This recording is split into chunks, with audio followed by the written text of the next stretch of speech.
Muli nga naming binalikan ang KM90 at kapansin-pansin ang malaking pagbabago nito. Wala na yung arko na kalimitan pinagpapicturan ng mga namasyal dito. Last year ay nakapagpa-picture pa kami sa pamusong arko ng KM90, pero ngayon ito na ang agaw eksena dito sa KM90 ang Lion's Head.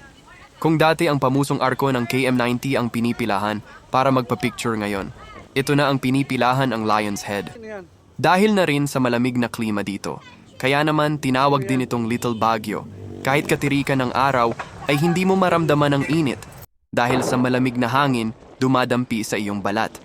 Kung kaya, mag-e-enjoy ka talaga sa paglalakad para malibot ang magandang lugar at ma-enjoy ang overlooking na view.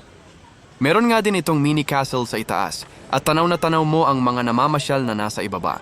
At syempre picture-picture muna para may pang-post sa FB.